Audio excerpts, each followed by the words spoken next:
તમને સ્પર્શતા તમામ સમાચારોની છે અમને ફિકર, અને એટલે જ હું આપના માટે લઈને આવ્યો છું પ્રાઇમ 9 વિથ જીગર. પ્રાઇમ 9માં આજે અમે કેનેડામાં વસવાના ગુજરાતીઓના સપના વિશે વાત કરીશું. અમે તમને સમજાવીશું કે શા માટે કેનેડા જવા જેવું નથી.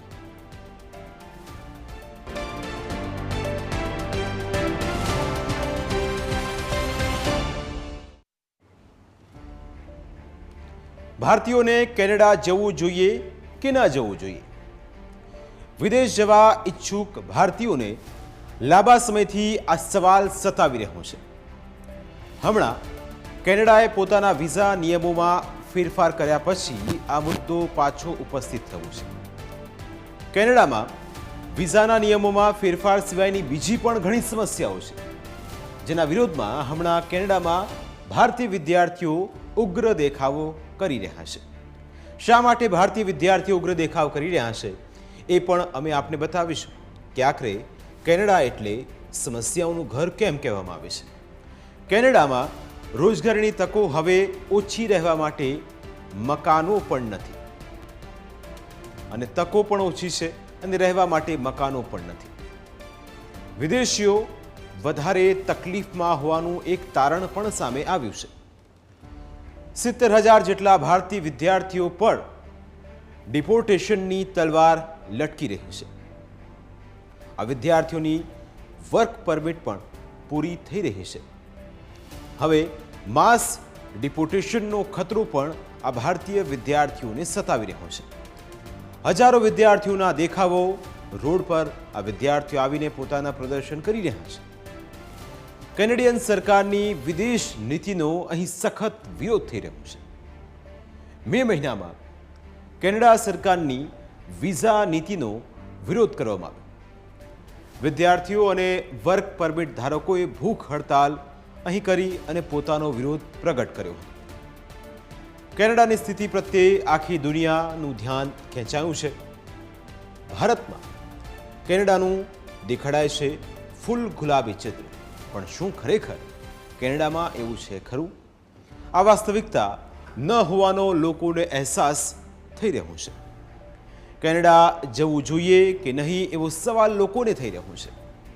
આ સવાલનો જવાબ સ્પષ્ટ છે કે કેનેડા જવા લાગતા જે લોકો છે એમને એટલું જ કહેવું જોઈએ કે કેનેડા ન જવું જોઈએ.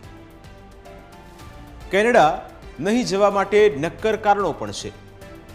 ગયા વર્ષે ખાલિસ્તાનવાદી હરદીપસિંહ નિજ્જરની હત્યાના કારણે ભારત અને કેનેડા વચ્ચે રાજદ્વારી તણાવ સર્જાયો. એ પહેલા ભારતીયોમાં કેનેડામાં ભારે ક્રેઝ હતો. કેનેડા પહેલા પણ ભારતીયો જતા હતા, પણ એમાંથી મોટાભાગના લોકો પંજાબી શીખ હતા. છેલ્લા એક દાયકામાં તો ભારતીયોમાં કેનેડા જઈને ભણવાનો અને ગમે તેમ કરીને ત્યાં સેટલ થવાનો ક્રેઝ એ હદે વધ્યો છે કે ગુજરાત, પંજાબ, તમિલનાડુ અને કર્ણાટક જેવા રાજ્યોમાંથી પણ મોટી સંખ્યામાં લોકો કેનેડા જવા લાગ્યા અને કેનેડામાં સેટ થવા માંડ્યા છે. આ ક્રેઝ વધવાનું કારણ એ હતું કે કેનેડાએ ભારતીયોને લાલ જાજમ પાથરીને આવકારવા માંડ્યા. કેનેડાએ ભારતીયોને આકર્ષવા માટે જબરદસ્ત પબ્લિસિટી કેમ્પેઇન કર્યા અને એના કારણે વિદેશ જનારા લોકોનો પ્રવાહ કેનેડા તરફ વળ્યો. પછી શું થયું એ પણ અમે આપને સમજાવીશું. કેનેડા એટલે સમસ્યાઓનું ઘર શા માટે તેને કહેવામાં આવે છે તે પણ સમજો. બે પ્રકારના લોકો કેનેડામાં જાય છે. પહેલો વર્ગ છે એ એજ્યુકેશન માટે કેનેડાનો રસ્તો પસંદ કરે છે, અને બીજો વર્ગ છે એ નોકરી ધંધા કરીને સ્થાયી થવા માટે ત્યાં જતો હોય છે. થોડાક વર્ષ પહેલાં આ બંને વર્ગ માટે સારી તકો કેનેડામાં હતી. હવે સ્થિતિ બદલાઈ ગઈ છે. કોવિડ પછી કેનેડામાં આર્થિક મંદી પણ આવી. ઇન્ટરનેશનલ વિદ્યાર્થીઓને સૌથી વધુ નોકરીઓની સમસ્યાઓ પણ અહીં જોવા મળી રહી છે, અને આ જ કારણે ચિંતા પણ વધી છે. વિદ્યાર્થીઓને સમસ્યા નડતી હોય એટલે બહારથી રોજગારી માટે આવનારા લોકોને તો સમસ્યા નડવાની છે, એમાં શંકાને કોઈ સ્થાન નથી. કેનેડામાં આંતરરાષ્ટ્રીય વિદ્યાર્થીઓને 1 થી 3 વર્ષની પોસ્ટ ગ્રેજ્યુએશન વર્ક પરમિટ મળે છે.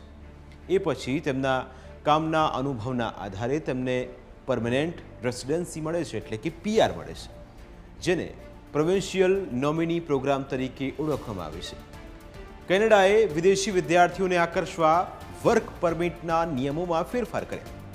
જે વિદ્યાર્થીઓએ 2 વર્ષથી ઓછા સમયમાં માસ્ટર ડિગ્રી પ્રોગ્રામ પૂર્ણ કર્યો હોય તે પણ 3 વર્ષના વર્ક પરમિટ માટે પાત્ર બને એવો સુધારો કર્યો, જેની અસરો અમે તમને જણાવીશું, જેથી આપને ખ્યાલ આવશે કે સમસ્યાના મૂળમાં કારણ શું છે. કારણ કે અહીં એ સમજવું જરૂરી છે, મોટી સંખ્યામાં વિદેશી વિદ્યાર્થીઓ એકસાથે કેનેડામાં ઠલવાયા. વિદેશી વિદ્યાર્થીઓને આપી શકાય એટલા પ્રમાણમાં ત્યાં રોજગારી પણ આપવામાં આવી અને જે અપેક્ષા સાથે તે ગયા હતા ત્યારબાદ તેમાં પરિવર્તન આવ્યું અને રોજગારી તેમને ત્યાં ન મળી.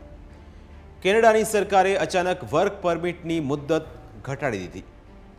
શરૂઆતમાં વર્ક પરમિટની મુદત 1 સપ્ટેમ્બર 2024 સુધીની હતી. કેનેડાની સરકારે આ મુદત ઘટાડીને 15 મે 2024 કરી. 15 મે 2024થી વિદેશી વિદ્યાર્થીઓ વર્ક પરમિટ માટે લાયક નહીં. ભારે વિરોધ પછી વર્ક પરમિટની માન્યતા 31મી ઓગસ્ટ સુધી લંબાવાઈ.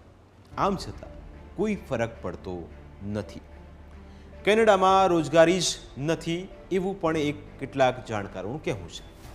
3.5 મહિનામાં વિદ્યાર્થીઓને નોકરી મળવાની નથી એ પણ એક સ્પષ્ટ છે. આ સંજોગોમાં તેમણે પાછા ભારત આવવું જ પડશે એવું પણ કેટલાક વિદેશી બાબતોના જાણકારો જણાવે છે. આવા 70,000 વિદ્યાર્થીઓ અને આ વિદ્યાર્થીઓને ભારત પાછા જ આવવું પડે એવી હાલત પણ અત્યારે ત્યાં ઊભી થઈ છે. હવે આ સંજોગોમાં કઈ રીતની સ્થિતિ થશે એ સમય બતાવશે. કોવિડના કારણે પહેલા પડેલા ફટકાને ધ્યાનમાં રાખીને 2024-25માં તમામ પોસ્ટ ગ્રેજ્યુએટ વર્ક પરમિટ હોલ્ડર્સને એક્સટેન્શન મળે તેવી માગણી વિદ્યાર્થીઓએ કરી હતી. વિદ્યાર્થીઓને ઓછો પગાર આપીને શોષણ ન કરવામાં આવે એવી પણ તેમની માગણી છે. ઇન્ટરનેશનલ વિદ્યાર્થીઓને 5 વર્ષ પોસ્ટ ગ્રેજ્યુએશનની વર્ક પરમિટ એટલે કે PGWP મળે તેવી પણ માગણી છે. પણ કેનેડાની સરકાર કશું સાંભળવા તૈયાર નથી. આ સમસ્યા ઓછી હોય તેમ કેનેડાની સરકારે વિદ્યાર્થીઓ માટેના કામના કલાકોના નિયમોમાં સુધારો કરી નાખ્યો. હવે કઈ રીતના કામના કલાકો અહીં સુધારવામાં આવ્યા, કેવી રીતે બદલાવ આવ્યો એ પણ જુઓ. કારણ કે અહીં એ સમજવું જરૂરી છે. કેનેડાની સરકારે ગયા એપ્રિલથી જ ગાળીઓ કસવા માંડ્યો હતો અને સમસ્યા અહીંથી જ ઊભી થવા માંડી હતી. ત્યારબાદ વિદ્યાર્થીઓ માટે ખાસ જે કામ અંગેનો નવો આદેશ કેનેડાની સરકારે જાહેર કર્યો. વિદેશી વિદ્યાર્થીઓની મુશ્કેલી ત્યાં જ વધવાનું શરૂ થઈ ગયું. આંતરરાષ્ટ્રીય વિદ્યાર્થીઓ માટે નવો નિયમ પણ એક અમલી બનાવાયો. અઠવાડિયામાં 24 કલાક કોલેજ કેમ્પસની બહાર કામ કરી શકાશે એવો એક નિયમ તૈયાર કરવામાં આવ્યો. પણ સપ્ટેમ્બરથી નવા નિયમોનો અમલ થશે. એટલે આ સંજોગોમાં કેનેડામાં ભારતીયોની સમસ્યાઓ વિશે અમે તમને વધુ જણાવીશું, પરંતુ અત્યારે સમય થયો છે બ્રેકનો. કારણ કે સમસ્યાઓ અત્યારે પણ કેનેડામાં જે રીતે ઉદ્ભવી રહી છે તેને લઈને શંકા કુશંકાઓ ઊભી થઈ છે.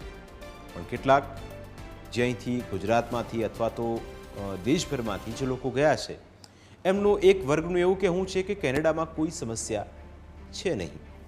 પણ અહીં બંને પક્ષોની વાત રજૂ કરવી ખૂબ જરૂરી છે. કારણ કે અહીં પ્રયત્ન ખાલી ગેરમાર્ગે જે લોકો દોરાઈને ખોટા રસ્તે ત્યાં કેનેડા જાય છે એ લોકો માટે વિચારવાનો આ એક સમય છે. કારણ કે જ્યાં તમે જે અપેક્ષા સાથે કેનેડા કે અન્ય કોઈ દેશમાં જાઓ છો એ દેશની વર્તમાન સ્થિતિની પણ આપને ખબર હોવી જોઈએ. પ્રાઇમ 9માં સમય થયો છે બ્રેકનો. બ્રેક બાદ વાત કરીશું કે આખરે અડચણ આવવાનું મૂળ કારણ કેનેડામાં શું છે.